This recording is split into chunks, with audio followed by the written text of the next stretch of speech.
ஆண்டவர் இயேசு கிறிஸ்து நாமத்திலும் ஜீவோடு சார்பு ஆண்டவரை வாழ்த்து வருகிறேன். நல்ல ஒரு நாளை ஆண்டவர்களுக்கு தந்த இந்த நாளிலையும் தேவன் தானே நிச்சயமாக உங்களோட பேசுவார். நாங்கள் விசுவாசிக்கிறோம். எங்களுடைய ஆண்டவர், நாங்கள் துதிக்கிற ஆண்டவர், நாங்கள் ஆராதிக்கிற ஆண்டவரை நாங்கள் பல பேர்களை நாங்கள் சொல்லுவோம். கர்த்தர் என்று சொல்லுவோம், எதிர்நேசர் என்று சொல்லுவோம். பல அடையாளங்களை நாங்கள் அடமொழிச்சு நாங்கள் அவருடைய வார்த்தையை பேர்களை சொல்லுவோம். பிதாவை என்று கூப்பிடுவோம். இப்படி சகல அதிகாரங்களும் ஆண்டவரை தந்திருக்கிற கூப்பிடுறது. இந்த நாள் நாங்கள் பார்க்க போகிறோம். கடவுள் ஆண்டவரை குறித்து பிதாவாய் தேவனை குறித்து அவர் எங்களுக்கு நாங்கள் தகப்பன் என்பதை நாங்கள் எங்களுடைய வாழ்க்கையில் அவர் எங்களுக்கு தகப்பனாக இருக்கிறார் என்பதை நாங்கள் இந்த நாளிலும் எங்களோட ஆண்டவர் பேசுவாங்க. அப்போ நாங்கள் இந்த நாளிலும் எங்களுக்கு அவர் தகப்பனாக இருக்கிறார் என்று சொன்னால் நாங்கள் எங்களோட குடும்பத்தில் இருந்து போகிறது நல்லா இருக்கும். எங்களோட ஒவ்வொருவரும் நாங்கள் ஒரு பூமிக்குரிய வாழ்க்கையில் நாங்கள் ஒவ்வொருவரும் தகப்பன் ஸ்தானத்தில் இருக்கிறோம். நான் தகப்பனை என்று சொல்கிற வகையில் அந்த இடத்துல நீங்கள் தாய்மாரையும் எடுத்து தான் பார்க்கணும். தகப்பனும் தாயும் இல்லாமல் ஒரு குடும்பத்தை நடத்துகிறார்கள், பிள்ளைகளாக நடத்துகிறார்கள். அப்போ குடும்பம்ன்றது குடும்பத்துக்குள்ளே இருந்து நாங்கள் போனோம்னு சொன்னால் நிச்சயம் ஆவிக்குரிய வாழ்க்கையில் எப்படி ஆண்டவரை நடத்துகிறாருன்னு நாங்கள் பார்த்து கொண்டு போவோம். ஒரு குடும்பம் வந்து நாங்கள் சாதாரணம் எடுத்தால் ஒரு குடும்பத்தில் தகப்பன், அதாவது அந்த வசனத்துக்கு நான் போகிறதுக்கு முன்பாக சில வசனங்களை வாசியமா சங்கீதம் 103:13 என்ன சொல்வது பார்ப்போம். தகப்பன் தன் பிள்ளைகளுக்கு இறங்குறது போல கர்த்தர் தமக்கு பயந்தவர்களுக்கு இறங்குகிறார். ஆமென். தகப்பன் தன் பிள்ளைகளுக்கு இறங்குறது போல கர்த்தர் தமக்கு பயந்தவர்களுக்கு இறங்குகிறார். நீதிமொழிகள் 1:8 என்ன சொல்லுது?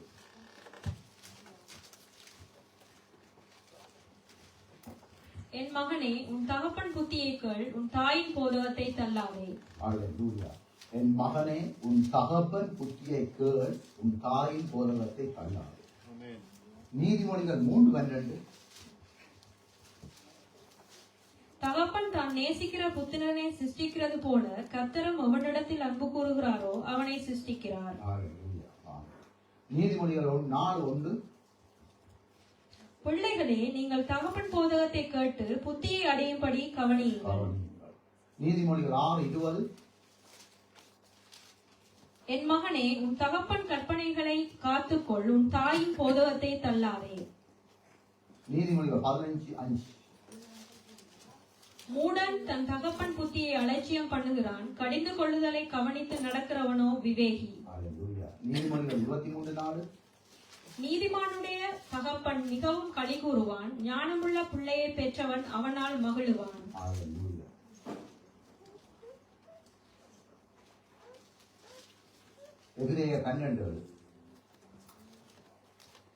நீங்கள் சிஷ்டையை சகிக்கிறவர்களாய் இருந்தால் தேவன் உங்களை புத்திரராக எண்ணி நடத்துகிறார். தகப்பன் சிஷ்டியாத புத்திரன் உண்டோ?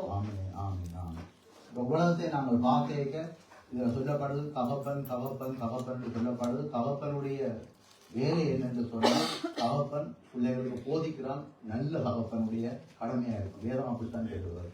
இதுல வேதத்துல வந்து தவறி போன தகப்பன் மேலையும் இதுல எழுதி கிடக்கு. நான் அதுகளெல்லாம் இப்ப இந்த இடத்துல பேசவில்லை. நல்ல தகப்பன் என்ன செய்வார்? பிள்ளைகளை நேசிக்கிற தகப்பன் அவரோட ஒத்த தாழ்மை என்ன செய்வாருன்னா பார்ப்போம். இது நாங்கள் குடும்பத்திலிருந்து நாங்கள் எடுத்துக்கொள்வோம். அன்றைக்கு நான் 3 குடும்பங்களை நாங்கள் பார்க்க போறோம். அந்த குடும்பத்துல சில காரியங்களை பார்த்து நாங்கள் அதோட எங்களோட குடும்பங்கள் என்ன நடக்குதுன்னு பார்த்து அதுக்கு பின்னால் இதை அப்படியே நாங்கள் மாற்றி நாங்கள் ஆவிக்குரிய வாழ்க்கையில நாங்கள் எப்படி என்றதை நாங்கள் பார்த்தோம்னு சொன்னா எங்களுக்கு ஈஸியாக விளங்க கொண்டு பார்க்கிறோம். இதுல நாங்கள் எடுத்துக்கொள்வோம்.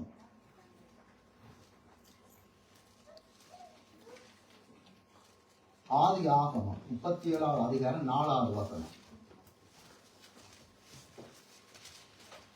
அவனுடைய சகோதரர் எல்லாரிலும் அவனை தங்கள் தகப்பன் அதிகமாய் நேசிக்கிறதை அவன் சகோதரர் கண்டபோது அவனோட பட்சமாய் பேசாமல் அவனை பகைத்தார்கள்.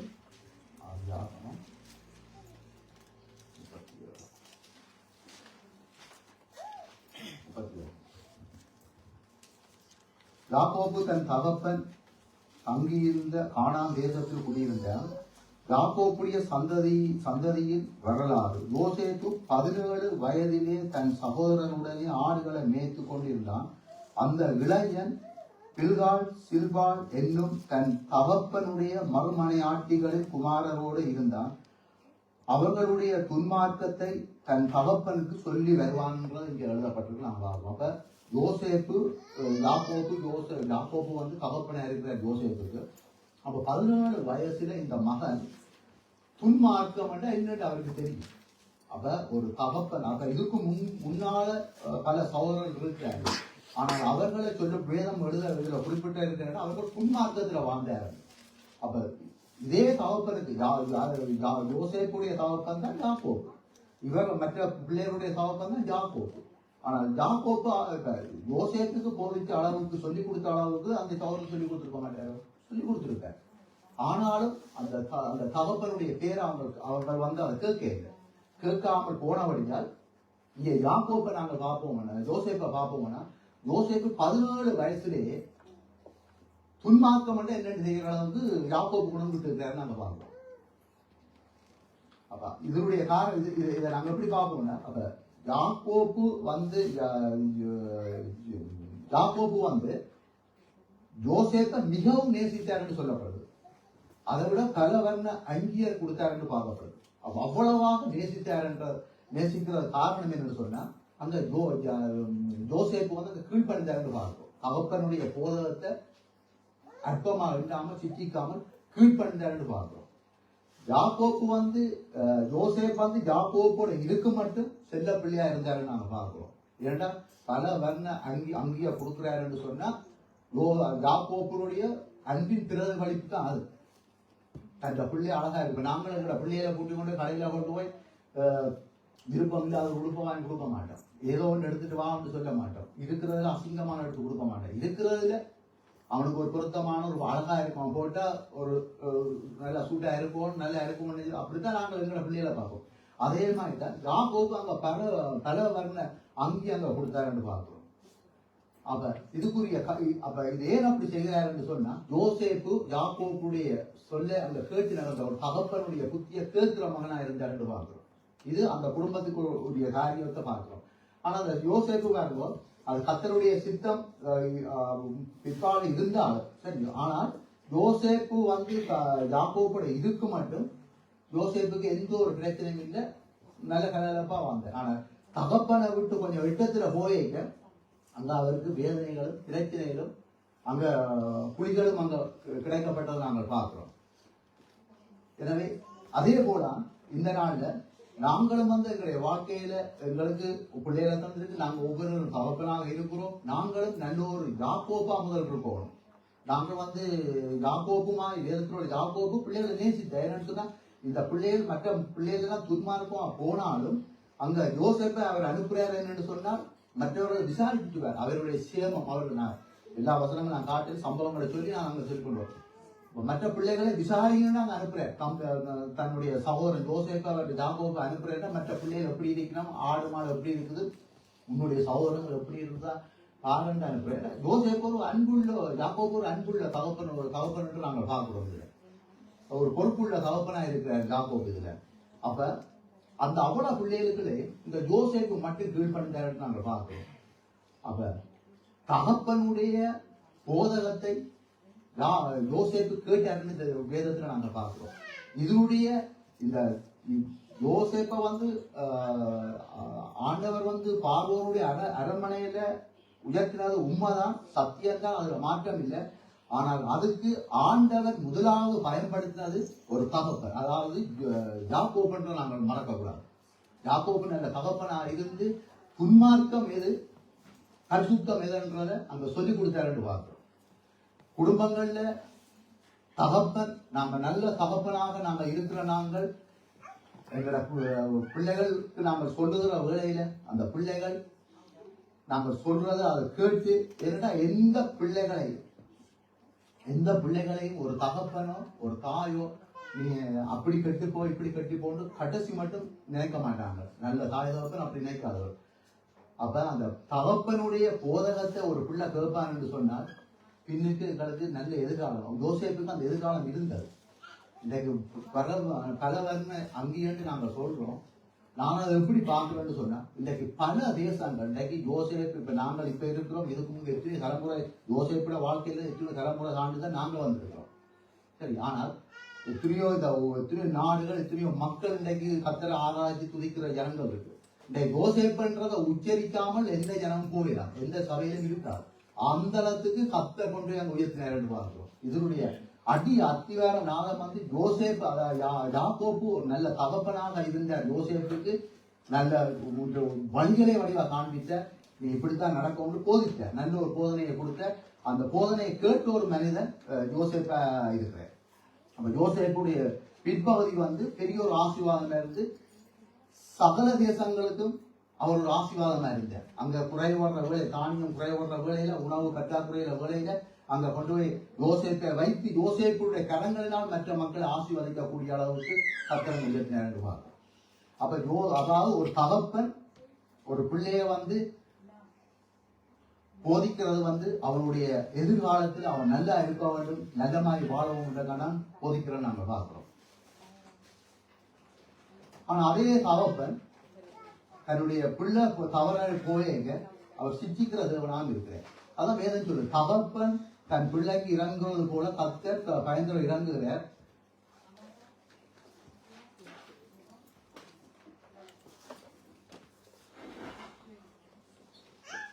தகப்பன் தான் நேசிக்கிற புத்திரை சிச்சிக்கிறது போல. அப்ப உண்மையான தகப்பன் சொன்னா கண்டிப்பா சிச்சிப்பாங்க. சிச்சிப்பு இல்லையென்று சொன்னா அந்த தகப்பன் ஒரு தவறான தகப்பனா தான் இருக்கும்.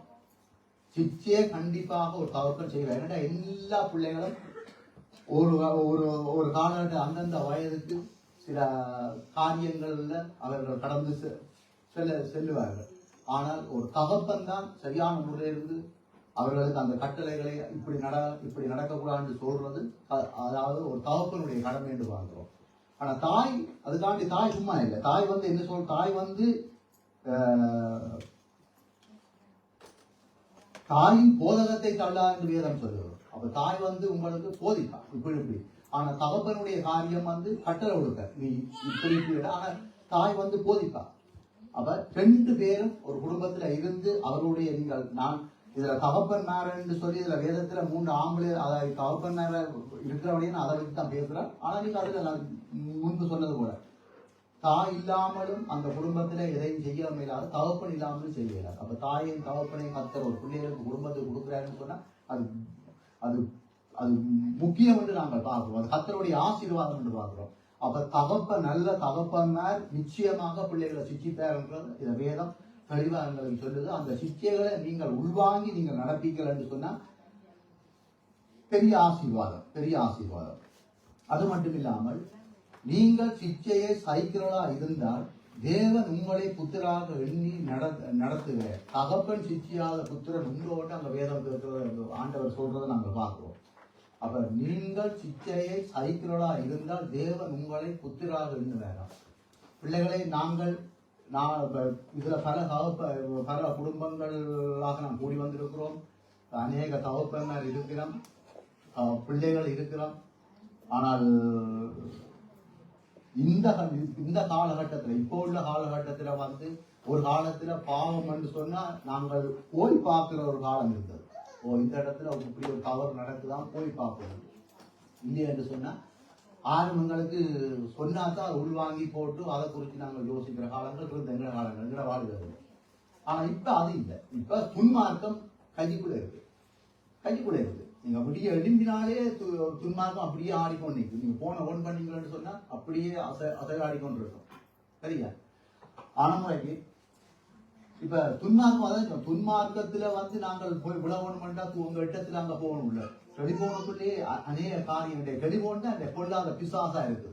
இந்த அநேக குடும்பங்கள்ல பிள்ளைகள் இந்த டெலிபோன் விஷயம் வந்து ஒரு பிரச்சனையா, அதாவது வந்து பொல்லாத பாவம் என்று நாங்கள் பார்க்கிறோம். பொல்லாத பாவமான ஒரு காரியம், இந்த துன்மார்க்கமான காரியம் இந்த டெலிபோனுக்கு அநேகம் இருக்கு.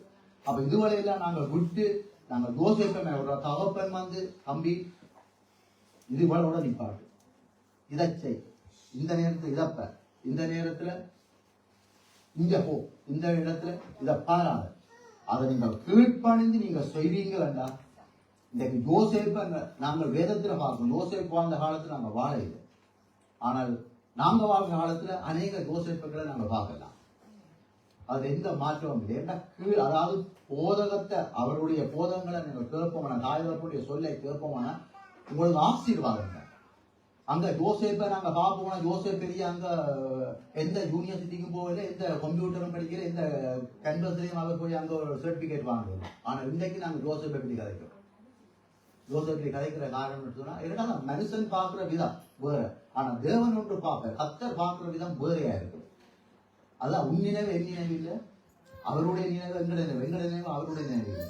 அப்ப நாங்கள் இந்த நாட்கள்ல கர்த்தர் எங்களுக்கு தந்த பிள்ளைகள் வந்து உங்களுடைய அப்பா உங்களுடைய அம்மா சொல்றத நாங்கள் கேட்டு அதன்படி கீழ்ப்பணிந்து நடந்தால் நீங்கள் ஒரு யோசேப்பை கூட இருக்கலாம், ஆசீர்வாதமா இருக்கலாம். நீங்க அதுக்காக நீங்க விழுந்து நீங்க எவ்வளவுதான் நீங்க பிரயாசப்பட்டாலும்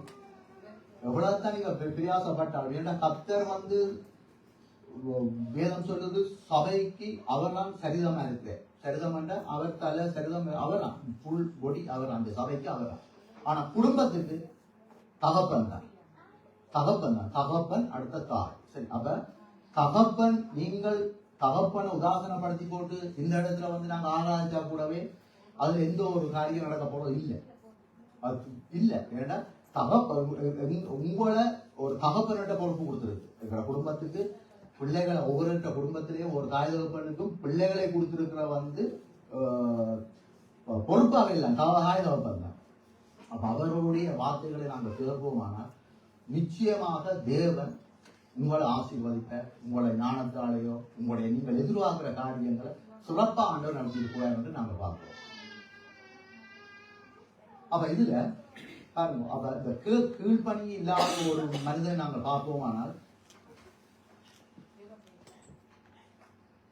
2 சாமுவேல் 19 அதிகாரம் 14வது வசனம். நீங்கள் ஒரு ஆனால் என்ன ஒரு தகப்பனுடைய சுபாவம் என்னன்னு சொன்னா, நீங்க எவ்வளவு நீங்க தவறு செய்தாலும் அந்த தகப்பன் உங்களை கைவிட மாட்டார்.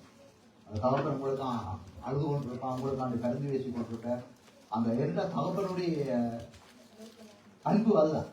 தகப்பன் ஒருபோதும் உங்களை தள்ளாத தகப்பன் பார்க்கணும். அது எங்களோட கடமைக்கு தான் அப்படிதான்.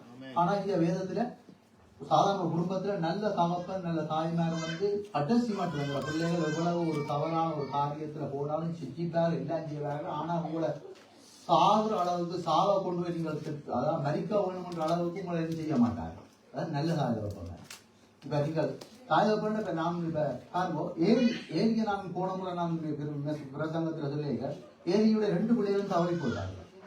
ஏரி ஒரு ஆசாரியனா இருந்தும் ஆனால் அங்க பிள்ளைகளை அவரால் போதிக்க முடியாமல் அவருடைய வாழ்க்கை ஃபெயிலியரா போனதை நாங்கள் பார்க்கிறோம். அப்ப இப்படிப்பட்ட தகப்பன் இப்ப நாங்கள் உங்களோட ஒரு தகப்பன் உங்களோட கோவப்படைக்க, ஒரு தகப்பன் உங்களை வந்து நெருக்க, நீங்க அந்த நெருக்கம் அசிங்கம் உங்களுக்கு அடியண்டம் உங்களுக்கு ஒரு சுதந்திரம் இல்லை விடுதலை இல்லைன்னு சொல்லாதீங்க. எந்த பிள்ளைகளும் சொல்லக்கூடாது. என்னன்னு சொன்னா இது பெரிய ஒரு உங்களோட தாய் தகப்பட்டு உங்களை கொஞ்சம் கணக்கு வைப்ப, அதே வழியில நீங்களும் ஆசீர்வாதமா இருக்கணும்னு சொன்னா உன் தாயின் தகப்பனை கனம் பண்ணும் நீடியம் உண்ட ஆயுசு நீடிக்கிறதுக்கு தாய் தகப்பனை கனம் பண்ணா வேதம் போகுது. நீ நல்லா முட்டை சாப்பிடு, இறை சாப்பிடு, பிரியாணி சாப்பிடு, நீ நல்லா பலமா இருக்கான்னு சொல்ல கிடையாது. கனம் பண்ணு, மரியாதை ரெஸ்பெக்ட் பண்ணு என்ற இதுல வேதம் சொல்லுது. அப்ப இதுல பாருங்க அப்சலோம், இதுல வந்து அப்சலோமா பார்ப்போம்னா இதோ ராஜா அப்சலோனுக்காக அழுது புலம்புகிறார் என்று யோவாப்புக்கு அறிவிக்கப்பட்டு அங்க சொல்றத நாங்க பார்க்கிறோம். அதை வாசிங்க, நான் சொல்றத 2 சாமுவேல் 19வது அதிகாரம் 14வது வசனம். இப்படியே யூதாவின் சகல மனுஷனுடைய இருதயத்தையும் ஒரு மனுஷனுடைய இருதயத்தை போல இணங்க பண்ணினதனால் அவர்கள் ராஜாவுக்கு நீ உம்முடைய எல்லா ஊழியக்காரரோடும் திரும்பி வாரும் என்று சொல்லி அனுப்பினார். நாம் வாசிக்கிறோம் 2 சாமுவேல் 19வது அதிகாரத்தில் சொல்லப்படுது 1வது வசனம் 4வது வசனம். இதுல 1வது வசனம் சொல்றேன், இதோ ராஜா அப்சலோனுக்காக அழுது புலம்புகிறார் என்று யோவாபுக்கு அறிவிக்கப்பட்டது. 4வது வசனம் சொல்லுகிறது, ராஜா தன் முகத்தை மூடிக்கொண்டு மகா சத்தமாய் என் மகனாகிய அப்சலோமே அப்சலோமாகிய என் மகனே என்று அலறிக்கொண்டிருந்தான் என்பது நாங்கள் இந்த இடத்துல வேதங்களுக்கு இதுல எழுதியிருக்கிறாங்க பார்ப்போம். அப்ப ஒரு பெத்த அதாவது ஒரு தகப்பன்ன்றது வந்து நாங்கள் நினைக்கிறது தகப்பன் என்று சொன்னால் சுமக்கிறாங்க. இப்ப தாய் வந்து சாதாரண சுமக்கிறது வந்து நாங்க தோல்ல இப்படி போட்டுட்டு நாங்க இப்படி ஆட்டுற சும்மா இல்லை. ஒரு தகப்பன் இப்ப நீங்க பாருங்க, நாங்கள் எல்லாரும் நாங்கள் சின்ன பிள்ளையா இருக்க எங்களை தகப்பன் நேரம் எப்படி எங்களை சுமப்பினோம்டா 2 காலையும் தூக்கி இந்த தோல்ல போட்டுட்டு இப்படித்தான் பிடிச்சு கொண்டு கையை பிடிச்சு கொண்டு திரிக்கிறத நாங்க அப்படிதான் ஊர்ல எங்களை தாய் தகப்பன் இந்த தகப்பன் எங்களை சுமந்தாரு தூக்கி திரிவாருன்னு பார்த்தோம். அப்படி அவர்கள் தூக்க நாங்கள் அப்படி சின்ன பிள்ளைகளை அப்படி பார்க்க ஏதோ இந்த உலகத்துல நாங்கள் ஒரு பெரிய ஆக்கள் மாதிரி இந்த நாங்கள்லாம் என்ற அளவுக்கு அந்த இருதயத்தில் அப்படி ஒரு இது இருக்கு. அதே போலதான் ஆண்டவரும் எங்களை அப்படி நடத்துற. அப்ப ஒரு தகப்பன் வந்து இங்க வந்து அப்சலோம் வந்து ஒரு அப்சலோம ஒரு தாவீது ஒரு ராஜாவாக இந்த இடத்துக்கு வாழ்றது, ஒரு தகப்பனாக இந்த இடத்துக்கு வாழ்றது இவ்வளவு கஷ்டப்பட்டவர், இவ்வளவு பிரச்சனைப்பட்ட இவ்வளவு கஷ்டப்பட்டு நம்ம வேதத்துல நம்ம பார்க்கிறோம். அநேக யுத்தங்களை செய்தவர், அநேக சத்துருக்கள் தாவீதுக்கு எழுதி அப்படி வந்தார். ஆனா தாவீதோ தன்னுடைய பிள்ளைகளை வளர்த்து தாவீதோ ஒரு நல்ல ஒரு அன்புள்ள தகப்பன் என்ற வேதத்துல நம்ம பார்க்கிறோம். ஆனால் அப்சலோம் இதெல்லாம் மறந்து தகப்பனை எங்க போடலாம் என்று கொண்டு செய்வதை நாங்க பார்க்கிறோம். அப்சலோம் தாவீது வந்து அப்சலோனுக்கு பயந்து அரண்மனையை விட்டுட்டு வெளியே வந்து அங்க மறையிறாருன்னு பார்க்கலாம். மலையில குண்டுகளை அங்க மறைகிறது நாங்க வேதத்துல பார்க்கிறோம். அப்ப இப்படிப்பட்ட ஒரு மகனை கூட ஒரு தகப்பன் நேசிக்கிறாருன்றான் இதுல முக்கியம். நான் காட்ட இருப்பதான் இப்படிப்பட்ட அதாவது தாவீதுக்கு இருந்த அந்த இமேஜ், அந்த மரியாதை அவருக்கு இருந்த அந்த ராஜான்ற அந்த அது எல்லாவற்றையும் தூக்கி விட்டுட்டு ரோட்ல உணர்ந்து விட்டு அப்படியே தாவீது விட்டுட்டு ஓடக்கூடிய அளவுக்கு செய்தது இந்த அப்சலோம். இந்த அப்சலோம் இப்படி செய்த. ஆனாலும் யுத்தம் நடக்க போது யுத்தத்துக்கு போறதுக்கு முன்னுக்கு தாவீது கூப்பிட்டு சொல்றாரு, யார பிள்ளைய ஆண்டான மெதுவா நடத்தும்னு சொல்றது வேதத்தில் எழுதப்பட்டு நாங்க பார்க்கிறோம். அப்சலோம் யுவாத்துக்கு சொல்லப்படுது, தன்னுடைய பிள்ளையை நீங்க மெதுவா நடத்தும். இதுதான் தகப்பனுடைய அன்பு, இதுதான் தகப்பனுடைய ஒரு இருதயத்தின் பாரம். எந்த பிள்ளையும் நல்ல தகப்பனாக எந்த பிள்ளையும் சாக வேணும், எந்த பிள்ளையும் அழிஞ்சு போகணும். ஒரு தகப்பன் நீ படி என்று சொன்னா அது ஏதோ ஒரு நன்மைக்கு அந்த தகப்பன் சொல்றான்னு நினைக்குவார். சரி உனக்கு இது முடிஞ்சது, நீங்க நீ வேலையை செய் வேண்டா, அதுல ஒரு காரியம் இருக்கு. இதை நீ இந்த இடத்துக்கு நீ போவாதான், இந்த இடத்துக்கு போனா உனக்கு பிள்ளையா இருக்கும்னு சொன்னா அங்கே ஏதோ ஒன்று இருக்குது. அது நீங்கள் அப்பாவென்று சொல்லி நாங்கள் அந்த முகமோ பழகிற வரைக்கும் உங்களுக்கு அது ஒரு இதா பார்க்குறீங்க. ஆனா இங்க ஆனால் இப்ப யாக்கோபுக்கு அந்த யோசேப்போட அந்த இடத்துல தன்னுடைய தகப்பனுடைய இருந்த இடம் மட்டும்தான் தெரியும். இப்ப பாருங்க, யோசேப்பு வந்து செத்துட்டான்னு சகோதரர்கள் சொல்லிக்க கூட யாக்கோபு வந்து நம்பி புலம்பி அழுதாருன்னு பார்க்கிறோம், தன் பிள்ளைக்காக அழுதாருன்னு பார்க்கிறோம். ஆனால் யாக்கோபுக்கு தெரியாது யோசேப்பு இப்படி ஒரு இடத்துல கொண்டு உயர்த்துவாருன்னு தெரியாது. இதே நான் சொல்றேன், நாங்க சொல்றது வார்த்தை ஒரு தகப்பன். இப்ப நான் என்ன பிள்ளைக்கு சொல்றேன்னு சொன்னா அதான் அவர்கள் நின்றாருன்னு சொல்லி அப்பதான் இல்லை, அப்பா இல்லை. ஆனா இதுக்கு பின்ன கர்த்தர் ஒரு காரியத்தை, அந்த வார்த்தைக்கு பின்னால கர்த்தரான் கிரிய செய்கிறது, நாங்கள் கிரிய செய்யலாம், நாங்க ஒண்ணு செய்யலாம். அப்போ நல்ல தகப்பன்மார் தாய்மார் உங்களுக்கான ஜெபிக்கிற தாய் தகப்பன்மார் ஆண்டவர் ஆவியான அவர்கள் விடப்படுகிறார். அப்ப ஆவியான எந்த நீங்க வேதத்துல எந்த பகுதியில பார்த்தாலும் எந்த சம்பவம் உண்டாலும் மனுஷனை வச்சுத்தான் ஆண்டவர் அற்புதங்களை செய்ய. மோசையை வச்சுத்தான் அங்க இஸ்ரவேல் ஜனங்களை வனாந்திரத்திலிருந்த அந்த செங்கடலை பிரிச்சு அங்க கொண்டு வந்துடுறோம். அப்படி ஒவ்வொரு காரியத்திலே மனுஷரை வச்சுதான் செய்வார். உங்களோட குடும்பத்துல உங்களுக்கு தந்தது தாய் தகப்பன் மேல இந்த கடைசி காலங்கள்ல நீங்கள் மதிக்க தெரிஞ்சிருக்க வேண்டும், நீங்கள் அவர்களை கனம் பண்ண தெரிஞ்சிருக்கணும். அவருடைய போதகங்களை நீங்க அசட்டை பண்ணாமல் இருந்தால் இங்கே உங்களுக்கு ஆசீர்வாதமா இருக்கும். மறுபடியும் நான் அதைத்தான் நான் போராடி சொல்றேன், தகப்பன் மேல கனம் பண்ணுவோம். உங்க தாயின் சிச்சைகளை நீங்க அற்பமா எண்ணாதீங்க. அப்சலோம் வந்து தகப்பனை வந்து அவர் மதிக்கவில்லை. ஆனால் அவருடைய வாழ்க்கையை பாருங்க, கடைசியில மரத்துல அங்க தொங்கப்பட்டு அங்க செத்தாரு நாங்க பார்க்கணும். முடிவு மரணமா போச்சு. பாவத்தின் அதாவது அவருடைய பாவத்தின் சம்பளம் மரணம் மட்டும் அப்படி மரணமா போச்சு. தகப்பனை மதிக்காத பிள்ளையுடைய முடிவு பரிதாபமா போச்சு. ஆனால் ஒரு தகப்பனுடைய அன்பம் அப்சலோம் என்னுடைய மகன் என்னுடைய பிள்ளை அந்த நிறைய இடத்துல அவர் அழுதாருன்னு சொல்லுது. 2 சாமுவேல் 18:33 சொல்லுது. அப்பொழுது ராஜா மிகவும் கலங்கி மிகவும் கலங்கி கென்னி வாசலில் மேல் வீட்டுக்குள் ஏறி போய் அழுதான். அவன் ஏறி போகையில், என் மகனாகிய அப்சலோமே, என் மகனே, என் மகனாகிய அப்சலோமே, நான் உனக்கு பதிலாக செத்தேனானால் நலமாயிருக்கும். அப்சலோமே, என் மகனே, என் மகனே என்று சொல்லி அழுதான் என்று பார்க்கிறோம். எவ்வளவு ஒரு அப்சலோனுடைய வாழ்க்கை ஒரு பரிதவிக்கப்பட்ட வாழ்க்கை என்று பாரும்போது, எப்படிப்பட்ட ஒரு தகப்பனுக்குள்ள இருந்த ஒரு மகன் அங்க தகப்பனுடைய சொல்லத்திற்கான என்ன இதுல என்ன, அதாவது தகப்பன் செய்ய வேண்டிய காரியத்தை மகன் கையில் எடுத்தான். அப்சலோமுக்கு இருந்த தந்திரத்தினால் தந்திரமான முறையில் ஒரு கையாளர் யாருக்கு தகப்பனுக்கு தந்திரமா இப்ப ஒரு புதிர மனுஷனுக்கு நீ ஒரு தந்திரமா ஒரு காரியம் செய்தா கூட பரவாயில்லை. அதாவது உன்னை தோட்டில உன்னை சுமந்த தகப்பனுக்கு நீ தந்திரமான வேலை செய்கிற, எவ்வளோ ஒரு கத்தருக்கோட அருவருப்பான காரியம். முடிவு அங்க இடையில் அங்க தொங்கப்பட்டு அங்க மறைச்சு போனதை நாங்கள் பார்க்கிறோம். அப்ப தகப்பன்மார்ன்ற போதகத்தை தகப்பன்மாரை நீங்க துக்கப்படுத்தக்கூடாதுன்னு வேதம் சொல்லுவது. தகப்பன்மாரை நாம் கணம் பண்ண வேண்டும், தகப்பனை நாங்கள் நேசிக்க வேண்டும். அப்பா அம்மா இவர் ரெண்டும் உங்களுக்கு ஒரே திராசா. நீங்க அதுல நான் அப்பாவோட சார்ந்து கூட இருப்பேன், அம்மாவோட கொஞ்சம் ஒதுக்கி இருக்கணும் இல்ல. கத்தல் வந்தது அப்பா அம்மான்னா அப்பா அம்மா. கத்தல் வந்தது நீங்க யாருமே மாற்ற முடியாது, நீங்க மாற்ற முடியாது. தாய் தகப்பன்னு சொன்னா தாய் தகப்பனுக்குரிய கணத்தை கொடுக்கத்தான் போகணும்.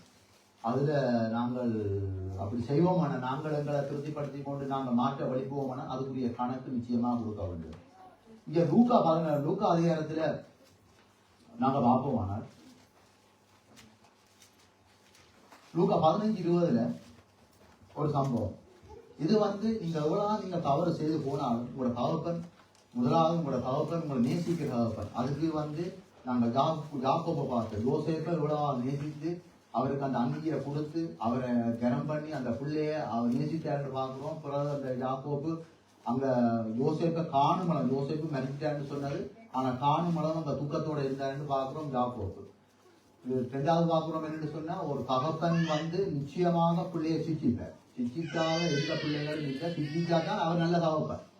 பிள்ளைக்கு கேட்கறதெல்லாம் நீ வாங்கி கொடுத்து கேட்கறது எல்லாத்தையும் நீ அப்பா நான் 4 மணித்தாலும் ரெடிவோண்ட இருந்து கேம் பார்க்க போறோம்னு சொன்னா விட்டா அவர் நல்ல தகப்பன் இல்லை. நல்ல தகப்பனை இருக்க முடியாது. நல்ல தகப்பனை ஏன்னா அதுக்குள்ள என்னென்ன வருதுங்களை தெரியாது. சரியா கத்திர ஒருவர் அறில. அப்ப இவ்வளவு தான் இதுக்கு பிறகு நிப்பாட்ட வேணும். இது கத்தருடைய இது நல்ல தகப்பன் அப்படித்தான் நடத்துவார். கத்தர் அந்த தகப்பன் மேல நடத்துறவழியா தான் அந்த தகப்பன் செய்கிற பிள்ளைகளே. இது நான் இப்ப குடும்பம் பண்றபடியே பிள்ளைகளோட நான் இதை பேசி கொண்டு போறோம். கவனமா இருந்து என்ற தாய் தகப்பனுடைய சொல்ல கீழ்படிஞ்சு கேட்டால் ஆசீர்வாதம். இங்க ஒரு தகப்பன் என்ன செய்யறாருன்னு தகப்பனுக்கும் பிள்ளைக்கு நடக்கிற காரியம் என்று சொன்னா லூக்கா 15:20 எழுந்து புறப்பட்டு தன் தாமரத்தில் வந்தான். அவன் தூரத்தில் வரும்போதே அவனுடைய தகப்பன் அவனை கண்டு மனதுருகி ஓடி அவன் கழுத்தை கட்டி கொண்டு அவனை முத்தம் செய்தான். இப்ப இவருக்கு ஒரு பிரச்சனை என்று சொன்னா, இவருக்கு ஆசீர்வாதம் கூடி இப்ப வீட்டுல இருக்கலாம் போச்சு. அறிவு கூடி சுத்தி எல்லாம் கூடி சில வேளையில தகப்பமாருக்கு தெரியாத லாங்குவேஜ் தெரிஞ்சு, சில வேளையில நல்ல தகப்பமார் எடுக்காத டிப்ளோமாக்கள் எடுத்தா சில வேளையில ஒப்பியான குணங்கள் வரப்பாகும் வந்துடும். அப்படி நாங்கள் சில ஆக்களை நாங்கள் சபையில இல்லை, சில வழிகளை நாங்கள் பார்த்துருக்கிறோம். இப்ப நல்ல நுனி நாக்கில் இங்கிலீஷ கதைச்சு, நல்ல நுனி நாக்கில் நெதர்லாந்த கதைச்சு, நல்ல டிப்ளோமா எடுத்து அப்படி இப்படி என்று சொன்னால் தகப்பன்மார் தேவையில்லை என்ற அளவுக்கு நாங்கள் இனி எங்களை பாட்டை பார்த்து கொண்டு போகலாம் என்ற அளவுக்கு இப்போ உள்ள காலகட்டங்கள்ல இந்த பிள்ளைகள் இருக்கிறத நாங்கள் பார்க்கிறோம். அதே போல இங்க தகப்பன் நல்ல சொத்து பத்தோடு இருக்கிற தகப்பன்கிட்ட இந்த பிள்ளைகள் இருக்கிற எல்லாத்தையும் கேட்டுக்கொண்டு தன்னுடைய பங்கை வாங்கிட்டு போயிட்டேன். ஆனாலும் தகப்பனும் அதை பற்றி ஒன்றுமில்லை கொடுத்துட்டேன். ஆனால் இந்த அந்த தகப்பன் விட்டு அந்த பிள்ளை அதற்கு விட்டு அவர் போனார். ஆனா அவருடைய சொத்து பத்து எல்லாம் அங்க அழிந்து போனது பார்க்கிறோம். அதுக்கு பிறகு அவர் புத்தி தெளிந்து அவர் பண்டிகை கிட்ட இருக்க அந்த ஒரு பண்டி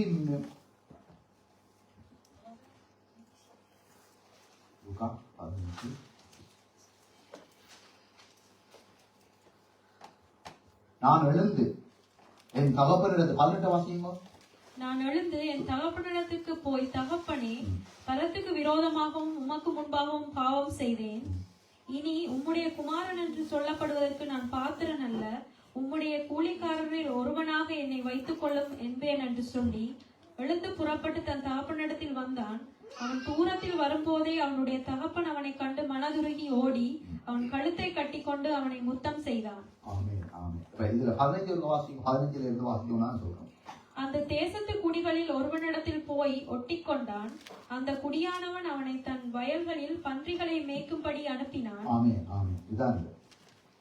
தகப்பனை விட்டு, குடும்பத்தை விட்டு, தாயை விட்டு, அந்த அரவணைப்பை விட்டு நாங்கள் வெளியில போவோம் என்று சொன்னால் கன நாளைக்கு நீடிக்காது வாழ்க்கை. கொஞ்ச நாளைக்கு நான் ஓடும், அதுக்கு பிறகு எங்கேயாவது போய் ஒட்டத்தான் சொல்லும். ஒட்டி கடைசியில பன்றிக்கு, அதாவது பன்றி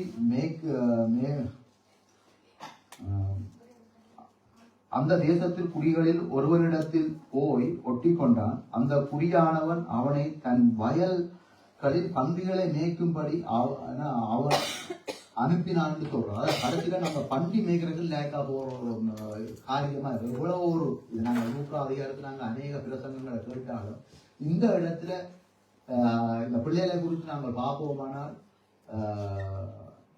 தகப்பன் தாய்மாருடைய, அதாவது இந்த மகன் வந்து தகப்பன்கிட்ட இருந்திருந்தால் அவன் அப்படியே இருந்து ஒரு ஆசீர்வாதமா சமாதானமா நல்ல ஒரு வாழ்க்கை வாழ்ந்திருக்கலாம், நிறைவான ஒரு வாழ்வோடு இருந்திருக்கலாம். ஆனா இவர் வெளியில போகணும் என்று போய் கடைசியில துன்மார்க்கத்துல போய் விழுந்து இருந்தது எல்லாத்தையும் விழந்து கடைசியில இப்படி ஒரு கருதளிக்கப்பட்ட நேரத்துல இருந்தா கூட தகப்பனுடைய இருதயத்தை பாருங்க. அதான் முக்கியம். எழுந்து 21 குமாரன் தன்னை நோக்கி, தகப்பனே, பரத்து இந்த ஓடிப்பை கட்டி அணைத்தார். எழுந்து புறப்பட்டு தன் தகப்பனிடத்தில் வந்தான். அவன் தூரத்திலே வரும்போதே,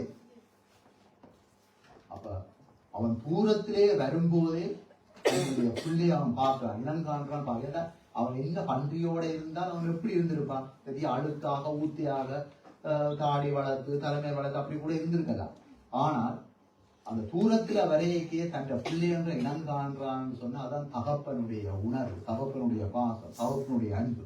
சரி, அப்ப இத நீங்கள் இழந்து போகக்கூடாது. இந்த நாட்கள் அந்த மகன் அந்த அன்பை இழந்த, ஆனா திரும்பவும் அந்த நல்ல தகப்பன் என்ன செய்யறாரு, அப்படியே நோக்கி பார்த்து அவரை ஓடி, சரியோ, அவனை கண்டு மனதுருகி ஓடி அவன் கழுத்தை கட்டி கொண்டு அவனை முத்தம் செய்தாருன்னு நான் பார்க்கிறோம். தள்ளிவிடைய ஒரு தகப்பனுடைய அன்பு தள்ளி ஒரு அன்பு இல்லை. நான் முதல் பார்த்த மாதிரி கடிந்து கொள்ளுவினோம். நீ ஏன் நான் அதான் சொல்றேன், நாங்கள் வேலை செய்யற இடத்துல நாங்கள் இப்போ ஒரு அளவு சமாளிப்போம். நாங்கள் வந்த காலங்களில் மொழி தெரியாது. ஆனால் நாங்கள் வேலை செய்ய குறிப்பா வேலை செய்ய எங்களை பார்த்து நக்கல் அடிச்சிருக்கிறாங்க. நக்கல் அடிச்சா கூட நாங்கள் அவங்களோட ஆக்ஷனை பார்த்து ஒரு அளவு விளங்கு. எங்களை நாங்கள் இந்த அடியாண்டி பண்றாங்கன்றா கூட நாங்கள் வாய் மூடி கொண்டு இருந்தோம்னு சொன்னா பிள்ளைகளுக்கா எனக்கு எங்களுக்கு ஒரு குடும்பம் இருக்கு, எங்களை பிள்ளைங்க எதிர்காலம் நல்லா இருக்கும்.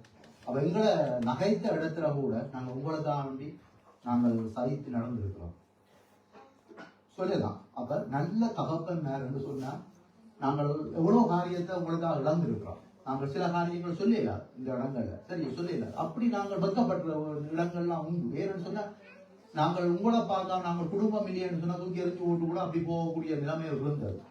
ஆனால் எங்களோட பிள்ளைகள் நல்லா இருக்கணும், எங்களுடைய பிள்ளைகள் எதிர்காலம் நல்லா இருக்கும். நாங்கள் எங்களுடைய காலங்கள் யுத்தத்திலேயும் எங்களுடைய காலங்கள் அணியாம எங்களை நாட்களாக கழிச்சிட்டோம். எத்தனையோ வருஷங்களை வீணாக்கி போட்டோம். படிக்க முடியாமல், யுத்தத்தால் படிக்க முடியாமல், சொந்த வீட்டில் இருக்க முடியாமல், நல்ல சாப்பாடு சாப்பிட முடியாமல், நல்ல உடுப்பு கொடுக்க முடியாமல், இப்படியே நாங்கள் அலையப்பட்டு கொண்டு தெரிஞ்சாங்க. ஆனால் கடவுளுடைய கிருபை, நல்ல தகப்பன் எங்களுக்கு பரமதகப்பன் இருக்கிறபடியால் இந்த இடத்துல கொண்டு எங்களை குடும்பமாக்கி எங்கள் மூலமாக உங்களை பிள்ளைகளை தந்து குடும்பங்களை தரையிக்க நீங்கள் அந்த தகப்பன் தாயின்ற இது நீங்க நினைக்க கூட நான் இப்படி பேசுறேன்னோடைய யூசின்ற குடும்பத்துல ஒரு காரியம் நடக்குதுன்னு இன்னும் இல்லை.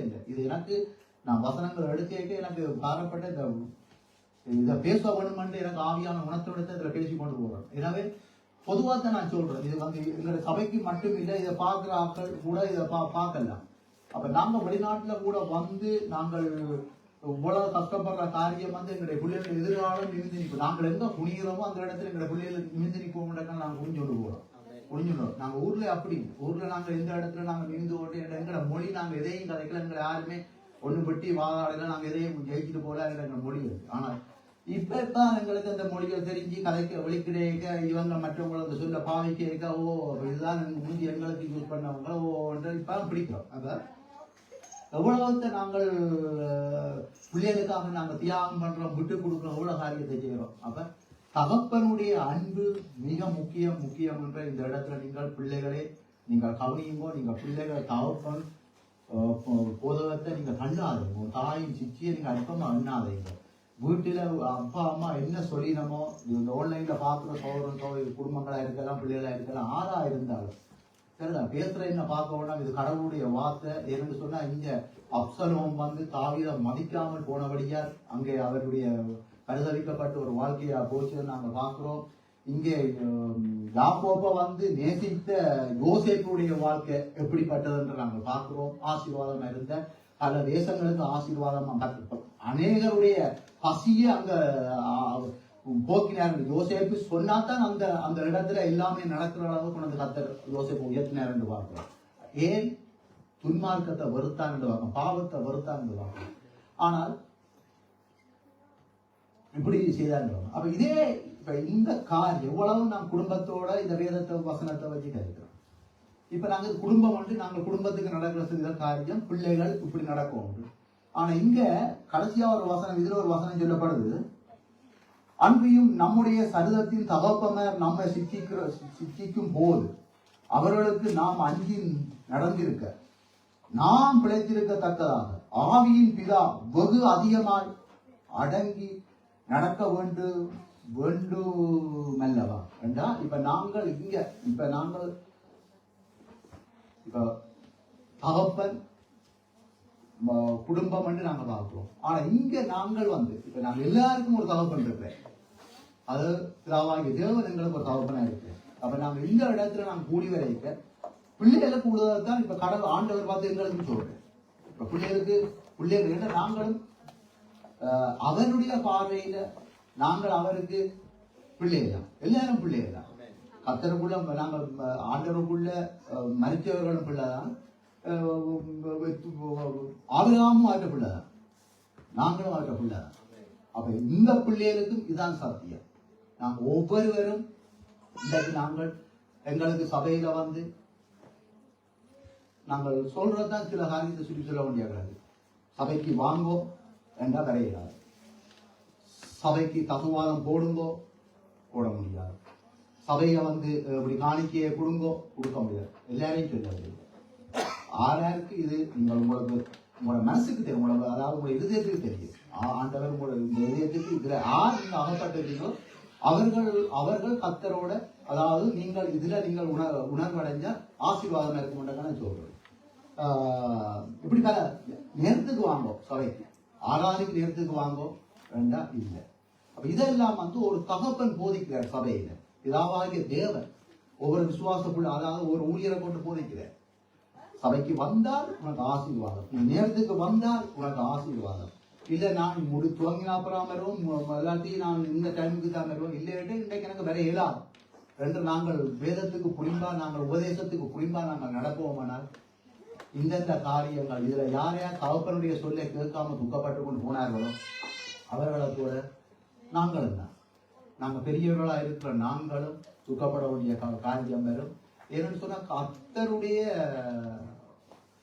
ஓய்வு நாள்ன்றது எங்களுக்கு நாங்கள் ஒரு நாளை ஆண்டவர்கள் தந்திருக்கிறோம். சபையா நாங்கள் கூடி ஒரு நாள்ன்றதை நாங்கள் எடுத்திருக்கிறோம். இந்த ஒரு நாளை நாங்கள் என்ன காரணத்தை சொன்னாலும் நாங்கள் செய்கிற தவறு கர்த்தருடைய பார்வையில் தவறு, வேதத்தின்படி தவறு. நீங்கள் உங்களோட மனதை திருப்திப்படுத்த நீங்க என்ன விளக்கத்தையும் சொல்லிட்டு போகலாம். ஆனால் நான் அதை செய்வேன்னு சொன்னா படு தவறு. நான் வேதத்துக்கு புறம்பா நடக்கிறேன், கர்த்தருடைய உபதேசத்தை நான் கேட்கல. என்னுடைய தகப்பன் பரமபிதாவுக்கு நான் இப்படியாத்தான் நடக்கிறேன்னு நான் எடுத்து, அதாவது நான் அப்படி செய்தால் அது தவறு தான், யோசி செய்யற தவறு. அதே போல் நீங்கள் யார் செய்தாலும் என்ன சபையை சபை கர்த்தருடைய சபை எங்களுக்கு சும்மா தரையில் ஆண்டவர் ரத்தம் சிந்தி ஒரு சபையை எங்களுக்கு தந்தை, அவருடைய மரணம், அவருடைய ஜீவன், அவருடைய எல்லா மகிமையும் அவர் விட்டு கொடுத்தார் என்று பார்க்கிறோம். சபைக்காக சிலுவை எல்லாத்தையும் விட்டு கொடுத்தார். இந்த சபையை கட்டி இருக்கிறேன். அப்ப இந்த சபையில நாங்கள் ஒவ்வொருவரும் கவனமா இருக்க வேண்டும். ஏன்னா வேதம் சொல்லுது அந்த சம்பவம் நாங்கள் ஆணையை துக்கப்படுத்தக்கூடாது. பாருங்க, பெருமை காட்டாங்க. அதுல நாங்கள் தவறி அதை பாருங்க, நான் சொல்றதுல பாருங்க, நீங்களே உங்களை நிதானிச்சா நியாயம் தீர்க்கப்படும் வேதம் சொல்லுவது. ஒன்றை செய்துட்டு நான் தான் இதை செய்தேன், நான் தான் இதை செய்தேன், நான் தான் அதை செய்தேன், நான் என்று ஒரு கிறிஸ்தவன் நான் அடுத்த பேர் நான் அதை சொல்லுவேன் சொன்னா நான் ஒன்றும் தெரியாத தான் நான் ஒன்றும் தெரியாது. நான் என்ற வார்த்தை எனக்கு தெரிஞ்ச அளவுக்கு வேதத்தில் அப்படி நாங்கள் உச்சரிக்க கூடாதுன்ற வார்த்தை. மற்ற இன்னொரு வார்த்தை நாங்கள் அடிக்கடி பாவிக்கிற வார்த்தை ஒரு விஷயம் நாங்கள் கோடிக்கணக்கில் சொல்லியிருக்கோம். ஒரு விஷம் மன்னியும் ஆண்டவரே, ஒரு விஷம் மன்னியும், ஒரு விஷம் எங்களை, ஒரு விஷயம். ஆனா ஒரு விஷயம்ன்றது ஒரு விஷயம் எங்களை மன்னியும் ஆண்டவரே நிரந்தரம் என்று சொல்ற சிம்சோன், அவர் அந்த ஒரு விஷயோட அவருடைய வாழ்க்கை முடியுது. அவர் அங்க உடைச்சு போட்டு 3000 பேரோட அந்த அவருடைய வாழ்க்கை கதை முடியுது. ஆனா எங்களோட வாழ்க்கையில எத்தனை முறை நாங்கள் ஒரு விஷயம்னு சொல்லியிருக்கோம். கர்த்தருக்கு நாங்கள் எவ்வளவு வேதத்துக்கு நாங்கள் உண்மையில் நடந்திருக்கோம். உண்மை உள்ள மனிதன் தான் பரிபூர்ண ஆசீர்வாதத்தை பெறுவார். அவர்களுடைய ஆசீர்வாதம் எங்களுக்கு வேணுமென்று நாங்கள் உண்மையா இருக்க வேண்டும். கர்த்தருடைய வார்த்தைக்கு நாங்கள் கீழ்ப்படிந்து அவருடைய போதனைகள் நாங்கள் ஏற்றுக்கொண்டு நடக்க வேண்டும் என்றால் இருக்கும். இதுல நானும் குறைபட்டிருக்கிறேன், நீங்களும் குறைபட்டு. நான் ஏதோ ஓதிக்க நான் எல்லாத்திலும் பெர்ஃபெக்டா இருக்கிறேன்னு சொல்லி உங்களோட நான் இங்கே கலைக்க இல்லை. இதுல நானும் நீங்களும் திருந்தவன், நாங்கள் திருந்தவன். நாங்கள் இன்றைக்கு அதான் சொல்றேன், எரிச்சப்படுறது பாவம், பெருமை அடிக்கிற பாவம், அடுத்தவனை அற்பமானது பாவம், அடுத்தவனை தூசிக்கு குடும்பத்தில இருந்து நாங்க இன்னொரு ஆளை பற்றி நான் பேசுவோம் வேண்டாம். நீங்க நினைக்கிறீங்க கணவன் மனைவி பேசுறோம், பிள்ளைகள் பேசுறோம். கர்த்தர் கேட்டுக்கொண்டே இருக்க அதுக்குரிய நியாய தீர்ப்பு கண்டிப்பா கிடைக்கும். அதை நான் செய்தாலும் சரிதான், நீங்க யார் செய்தாலும் சரிதான். கதைக்கக்கூடாது, அடுத்தவரை பற்றி கதைக்கக்கூடாது, அடுத்தவருடைய கதைக்கூடாது. இது ஆவியானவர் என்னோட எனக்குள்ள இதை போடுற பாரத்தை நான் சொல்றேன். சரிங்களா, நான் என்னுடைய குடும்பம் கூட கதைக்கக்கூடாது. நாங்கள் கதை போனோம், அது பெரிய ஒரு கர்த்தருடைய பார்வையில் நாங்கள் அவருடைய வார்த்தைக்கு நாங்கள் புறம்பா நடக்கிறோம். இவ்வளவு நம்பர் ஒன்று. நாங்கள் என்னத்தை செய்துட்டு நாங்கள் ஆண்டவருடைய வார்த்தையை கீழ்ப்பணியாமல் நடந்தோம்னு சொன்னால் அது பெரிய பாவமாக போயிடும். அப்ப அநேக காரியங்களை நாங்களும் தடுமாறி சிலவளை நாங்கள் கருகி போகிறோம். இருந்தால் எங்களுடைய தகப்பனை நாங்கள் சிலவளை நோவடிக்கிறோம். எங்களை பரம தகப்பனை நாங்கள் நோவடிக்கிறோம். அவர் எங்களை தகப்பனா இருக்கிறபடியா அவர் எங்களை பிள்ளையா தாங்க பார்க்குறேன். இந்த பாருங்க, இப்ப நான் ஒரு சகோதரன் நான் கதைப்பேன் சொன்னேன். எங்களுடைய நான் ஆராதிக்கிற தேவனுக்கு நானும் பிள்ளை, அவரும் பிள்ளை. அப்ப நாங்கள் ரெண்டு சகோதரம். ஒரு சகோதரன் எப்படி நாங்கள் நியாயம் தீர்க்க முடியும், எப்படி நாங்கள் அவனை அற்பம் பண்ண முடியும், அடுத்து அவனை போய் இன்னொருவனுக்கு எப்படி கூடாம கதைக்க முடியும்? தவறுதானே? அப்ப இதே ஒரு தகப்பன் பார்த்து கொண்டிருக்கிறார், நான் ஆண்டவர் பார்த்து கொண்டிருக்கிறார். நான் அப்ப நாங்கள் இந்த காரியங்கள் எங்களோட சபையில நாங்கள் இதுல இருந்து நாங்கள் கொஞ்சம் மனம் திரும்பினால் அது ஆசீர்வாதமா இருக்கும். யோசேப்ப இது ஒரு துன்மார்க்கம் தான். இது நாங்கள் நினைக்கலாம் நாங்கள் ரசிக்கப்பட்டு நாங்கள் கர்த்தருக்குள்ள இப்படி இருக்கு. இல்லை, இது ஒரு துன்மார்க்கமான காரியம். இந்த துன்மார்க்கத்தை நாங்கள் செய்வோம். அதான் வேதம் சொல்லுதானே, 1வது சங்கீதமே அழகா சொல்லிக்கிறாரு. எடுத்த உடனே சங்கீதக்காரன் சொல்றது என்ன சொல்லுவாங்க? துன்மார்க்கனுடைய ஆலோசனை நடவாது. அப்ப நாங்க துன்மார்க்கத்தை வெறுக்க வேணும். ஒரு கிறிஸ்தவன், அதாவது ஆண்டவருடைய வெறுப்போம். அப்ப துன்மார்க்கம் என்ற நாங்கள் நான் என்று சொன்னாலே அங்க துன்மார்க்கத்துல வந்துட்டோம். துன்மார்க்கத்துக்குள்ள நிக்கிறோம்னு அர்த்தம். நான் இதை செய்ய என்னால அது முடியும். துன்மார்க்கம் அவ்வளவுதான். துன்மார்க்கத்துல போயிட்டேன். யோசேப்புடைய மற்ற பிள்ளைகள் சகோதரர்கள் துன்மார்க்கம். ஆனா யோசேப்போ வேறு பிரிக்கப்பட்டாங்க. அப்ப எங்களுக்கு அவர் தகப்பனா இருக்கிற, நாங்க அவருடைய பிள்ளைகளா இருக்கிறோம். இதுவரை ஆண்டவர் நடத்தி வந்திருக்கிறார். அதை சொல்றோம், சிலுவையில நாங்கள் எங்களை பிள்ளைகளுக்காக எத்தனையோ இடத்துல வைக்கப்பட்டிருக்கிறோம். நாங்க வாயில மூடி இருக்கிறோம். எங்களை பிள்ளைகள் எதிர்காலம் நல்லா இருக்கும். ஆண்டவர் எங்களை அப்படி நடத்தி இருக்கிறார். சரி, ஆனால் எங்களுக்காக, எங்கள் எல்லாருக்காக ஒருவர் வாயை மூடி கொண்டிருந்தார். கர்த்தராகிய இயேசு கிறிஸ்துவாக பிதாவாகிய தேவன் தன்னுடைய ஒரே குமாரன் எங்களுக்கு தந்தார். எங்களுக்காக வாயை மூடிக்கொண்டார். அப்படியே அடிக்க என்ன கத்திரை அப்படியே தலையை குடிஞ்சுள்ள வாயை மூடிக்கொண்டு ஒரு கதையை கதைக்காக கொத்தி கொண்டு வந்தார் எங்களுக்காக. அப்ப இதை நாங்கள் வாராவாரமோ இல்லாட்டி வாராவாரத்தான் நாங்கள் பரிசுத்தமா இருக்கோம். ஒவ்வொரு நாளும் நாங்கள் ஆண்டவரை நாங்கள் நினைத்துக் கொண்டு நாங்கள் இப்படியாக நாங்கள் இருப்போமானால் நாங்கள் எல்லாரும் ஒரு யோசிப்பா மாறுவோம். இது நீங்கள் எப்படி நீங்க ஏற்றுக்கொள்றீங்க எனக்கு தெரியாது.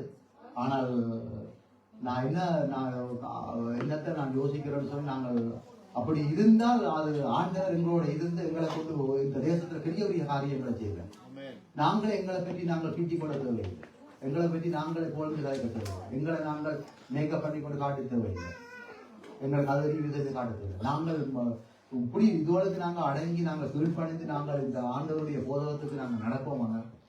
நிச்சயமா ஆண்டவர் ஒரு யோசேப்பை கூட எங்களை மாற்றுவர். எங்களை அவர் ஆசீர்வதிப்பார். ஒரு அப்சலோமை போல நாங்கள் சபைக்குள்ள இருக்கக்கூடாது. பாசரை கேள்வி ஓட்டுக்கொண்டு போதகரை நியாயம் தீர்த்து கொண்டு சரி அவர் அப்படி இவர் அப்படி செய்யக்கூடாது. நாங்கள் இங்கே இல்லை, பொதுவாக சொல்றோம். ஏன்னா நாங்கள் சில வேளையில் யூடியூப்ல சில காரியங்களை சும்மா துணிகரமான உள்ள சபையில் உள்ள போதகர் வேற அப்படியே பேசிட்டு போறாங்க. செய்யக்கூடாது, பாவம். என்னென்னு சொன்னா கத்தர் மோசையோட அக்கா தான் இந்த மரியம். அங்க மோசையை அந்த கதைச்சதுக்கு என்ன நடந்தது என்றதை நாங்கள் வேதத்துல பார்க்கிறோம். ஆனா முறைக்கு எங்களுக்கு அதிகாரம் இல்லை. யாரையும் போதகரை மட்டும் இல்லை, ஊழியர்களை கூட நாங்கள் கதைக்கக்கூடாது. மூப்பரைய ஊழியர்களை நாங்கள் கதைக்கிற எங்களுக்கு அதுக்கு நாங்கள் அழைக்கப்படவில்லை. தந்ததை எவ்வளவுக்கு கீழ்ப்பணிந்து கொண்டு நாங்கள் விட்டு கொடுத்துட்டு போறோமோ ஆண்டவர் ஆசீர்வதித்து கூட எந்த இதையும் நாங்கள் அப்ப ஆசீர்வாதம்ன்றது குடும்பத்துல எங்களுக்கு ஆசீர்வாதமா பிள்ளைகள் நாங்கள் ஆசீர்வாதமா இருக்கோம்னு சொன்னோம். இந்த தகப்பன தாயை நாங்கள் மதிக்க தெரிஞ்சிருக்கணும். அவருடைய போதகத்தை அவருடைய சிச்சைகளை நீங்கள் அறிவிக்கக்கூடாது, பூசிக்க கூடாது. அது எங்களுக்கு எல்லாம் தெரியும் என்று வெளிக்கிடக்கூடாது. உங்களுக்கு தெரியும்ன்றது கொஞ்சம் தான், தெரியாத உறவுகளாது. எந்த மனுஷன் சொல்லுவாங்க எங்களுக்கு நாங்கள் கையளவு தான் நாங்கள் கற்றுக்கொண்டேன்னு சொல்லலாம். ஆனால் பெரிய உலகங்களுக்கு நாங்கள் கற்றுக்கொள்றது ஒவ்வொரு நாள் வலிக்கினாலே நாங்கள் ஒவ்வொரு நாளும் கற்றுக்கொள்றது எவ்வளோ காரியம் இருக்குது. அப்போ நாங்கள் எல்லாம் பெருசாக பூரணர்கள் சொல்றது யாருமே இல்லை. ஆனால் கடவுள் ஆண்டவர் குடும்பத்துல பிள்ளைகளே நாங்கள் எல்லா காலத்துல உங்களுடைய எதிர்காலம் சிறப்பா இருக்கணும், ஒரு மகிழ்ச்சியா இருக்கும், சந்தோஷமா இருக்கணும்னு சொன்னா இப்பவே யாக்கோப்புக்கு அன்னைக்கு யாக்கோப்பு வந்து யோசேப்புக்கு அந்த துன்மார்க்கத்தை 17 வயசுல அண்ணன் துன்மார்க்கம் செய்கிறாங்கிற அளவுக்கு யோசேப்பு இனங்காணக்கூடிய அளவுக்குன்னா அந்த இடத்துக்கு யோசேப்பை வந்து யாக்கோப்பு புதிச்சிருக்காருன்னா பார்க்கிறோம். துன்மார்க்கத்தை விளங்கப்படுத்தி இது பாவம்ன்ற அளவுக்கு அங்க கொண்டே விட்டுட்டாருன்னு பார்ப்போம். அப்ப இந்த நாட்கள்ல எங்களுக்கு சபைக்கு தந்த பிள்ளைகள், குடும்பங்கள் தந்த பிள்ளைகளுக்கு தாய் பொறுப்பா இருக்கிறோம். அப்பா அம்மாட்ட சொல்ல கேளுங்க, எதென்றால் எங்களுக்கு எல்லாம் தெரியும் படிக்கிறாதீங்க, அதுக்கு ஒரு அப்சலோமாய் போய் முடிஞ்சிடும். அப்படி இருக்கக்கூடாது. பண்டி மேய்க்கிற நிலைமையில நாங்கள் அப்படியான ஒரு பரிதவிக்கப்பட்ட வாழ்க்கையை போயிடக்கூடாது. ஆனா நீங்க என்ன நிலையில இருந்தாலும் எங்களுடைய தகப்பன் எங்களை கைவிட மாட்டேன். நாங்க குடும்பத்துல உங்களோட தகப்பன் உங்களைத்தான் உங்களோட எதிர்காலம் நல்லா இருக்கும். உங்களோட தகப்பன் உங்களை நேசிக்கிறார்கள். அதே போல எங்களுடைய பிதாவாகிய தேவன் இந்த சபையை எங்களுக்கு தந்திருக்கிற கர்த்தராகிய இயேசு கிறிஸ்து மூலமாக எங்களுக்கு சபையை தந்திருக்கிற இந்த சபைக்குள்ள நாங்கள் பரிசுத்தமா இருக்கணும். அவருடைய சத்தியத்தை பரிசுத்தமாக வேண்டாம், பரிசுத்தம் வாழ வேண்டும். நாங்கள் அன்பா நடந்து அன்பா தான் இருக்கோம். நாங்கள் அதுல வந்து நாங்கள் இவரோட மட்டும்தான் இருக்கோம், அவரோட இருக்கோம், அதெல்லாம் இல்லை. நீ அன்பா அன்பா தான் இருக்குது. நீ ஒரு தடவை நீ கதைக்காத அது பாவம்ண்டா பாவம். ஒரு தடவை நீ அற்பமா எண்ணாத எண்ணாத. அவனை நீ மட்டம் தட்டோட கட்டாது. அவனை நீ ஏழனம் பண்ணோட பண்ணாது. நையாண்டி பண்ணக்கூடாத பண்ணாது. அவருடைய குறைவை பார்த்து நீ வந்து ஏப்பம் போட்டு கூடாது. ஆரண்டாது நானும் நீங்களோ வாங்க. இதெல்லாம் கடவுளுக்கு விருப்பம் என்னடான்னு சொல்லுவாங்க. வரும் இது கேட்கிறவைக்கு காது சில வழியில் தேர் ஊத்துமா போல இருக்கலாம். ஆனா கடவுள் எல்லாரையும் பார்க்கிறோம், நியாயம் தீர்க்க. அதான் எனவே அவர் எங்களுக்கு நல்ல தகப்பனா இருக்கிறார். குடும்பத்துக்கு அவர் எங்களுக்கு உங்களுக்கு தகப்பன், சபைக்கு அவர் நல்ல தகப்பனா இருக்கிறார். எனவே நாங்கள் அவருடைய சத்தத்தை கேட்டு போதகத்தை கேட்போம். நாங்கள் ஒவ்வொரு முறையும் நாங்கள் வாரம் கேட்கிறோம். நாங்கள் எங்களை மாற்றிக்கொள்ள வேண்டும். மாற்றாமலே இப்படி இருப்போம் என்று சொன்னால் நாளைய நிலை எப்படி என்று எங்களுக்கு தெரியாது. ஆனால் தகப்பன் எங்களோட நேசிக்கிறார், அன்பு கூறுகிறார், இல்லையன்று இல்லை. ஆனால் நாங்கள் அதுக்காக எங்கள் அப்பா எப்பவும் நான் நேசிக்கிறேன், நாங்கள் எப்படி நடப்போம் என்று போனோம்னு சொன்னால் அதுக்கு ஒரு ஆபத்தில் இருக்கிறோம். எனவே நாங்கள் இந்த நாளும் எழுந்திருந்து நாங்கள் கர்த்தருடைய வார்த்தைக்காக நன்றி சொல்லுவோம். எனவே ஒரு விஷயம் நாங்கள் அமைதியாக இருக்கிறோட நாங்கள் ஜெபிக்கிறோம். ஆண்டவரே, இந்த நாடு மாப்பா நீங்கள் எங்களுக்கு நல்ல பரம தகவல்களாக இருக்கிறது. உங்களை நாங்கள் யெகோவான்னு சொல்றோம், எபினேசரன்னு சொல்றோம், கர்த்தர்ன்னு சொல்லுவோம், பிதாவாகிய தேவன் என்று சொல்றோம். நீர் எங்களுக்கு நல்ல நண்பர் என்று வேதத்தில் எழுதி இருக்கு. ஆனால் அதையோட நீர் எங்களுக்கு நல்ல தகப்பனாக இருக்கிறாங்க. ஆண்டவரே, குடும்பத்தில் பிள்ளைகளுக்கு நீ தகப்பு மேல கொடுத்துருக்கு. அந்த தகப்பனுடைய போதகத்தை கேளுங்கன்னு சொல்லியிருக்கு. அவருடைய சிக்கிய நீர் அற்பமா இன்னாரே என்று சொல்லியிருக்கிறீர்கள். ஆமாண்டவர். அதே போல் சபைக்கு என் தேவன் சரிதமான சபைக்கு நீங்கள் எங்களுக்கு தகப்பனாக இருக்கிறீங்க. வாரம் இந்த இடத்துல கூடி வருவோம், எத்தனையோ பிரசங்கங்களை கேட்கிறோம், வார்த்தைகளை கேட்கிறோம். கீழ்ப்பணி என்று சொல்றீங்க, அன்பு செய்ய என்று சொல்றீங்க, பாவம் செய்யாது சொல்றீங்க, வேசித்தனம் செய்யாது சொல்றீங்க, களவு செய்யாத பொய் சொல்லாதே என்று, அடுத்தவனை அற்பமா என்ன வேண்டாம் என்று சொல்லுது, அடுத்தவனை ஏளனமா பார்க்காத என்று சொல்றீங்க. இப்படி பல விதமான காரியத்தை தேவன் வேதத்தில் எழுதியிருக்கிறீர்கள். இதெல்லாம் துன்மார்க்கம், இதெல்லாம் பாவம், வேதத்துல எதை நாங்கள் செய்யக்கூடாது சொல்லியிருக்கிறீர்கள், அதை நாங்கள் செய்யக்கூடாது. ஆண்டவரை இந்த நிமிஷத்திலிருந்து கடந்து போன நேரங்கள்ல நாங்கள் தவறி இருக்கலாம், எங்களை மன்னிக்க வருவோம். ஏனென்றால் நீர் அன்றைக்கு அங்கே குமாரன் தூரத்துல வந்த வேளையிலே தகப்பன் நீர் அவனை கண்டு கட்டி அணைத்தீரென்று பார்க்கிறோமே. ஆண்டவரை அதே போல இந்த நாளில் நீங்கள் அன்பு கூந்தவனையத்தான் இந்த வார்த்தைகளை பேசுகிறேன். ஏதோ நோக்கம் இல்லாமல் நீ பேச மாட்டீங்க. இந்த வேதத்தில் அநேக வசனங்கள் இருந்தால் இன்றைக்கு இந்த வார்த்தையை நீ பேசுறது உங்களுடைய நோக்கம் இல்லாமல் எதுவும் செய்ய மாட்டீங்க. ஆண்டவரை நீ பேசின வார்த்தைகளுக்காக நாங்கள் எந்தெந்த இடத்துல தலைகளை குனிந்தோமோ அந்த இடத்துல நாங்கள் நிமிர்ந்து நிற்கிறதுக்கு எங்களுக்கு உதவி செய்த தகவல்படும். ஆண்டவரே உங்களை நாங்கள் துதிக்கிறோம், உங்களுடைய வார்த்தைகளுக்காக நன்றி சொல்லுகிறோம். ஒரு காலத்துல நாங்கள் ஆண்டவரே எங்களுடைய வாழ்க்கையில நாங்கள் திரும்பி பார்ப்போமான இப்ப நாங்கள் இருக்கிற நிலைமைக்கு நாங்களா அது என்ற அளவுக்கு கர்த்தர் எங்களை மாற்றி இருக்கிறோம். என் தெய்வமே, நாங்கள் உங்களை சுக்கப்படுத்தின நாட்களை தகப்பனே எங்களை மன்னிப்பது. கர்த்தராகிய இயேசு கிறிஸ்து நாமத்தில் இருக்கிறேன். ஜீவனுள்ள தகப்பனே, தந்தையே, தலை நீர செய்பவனே,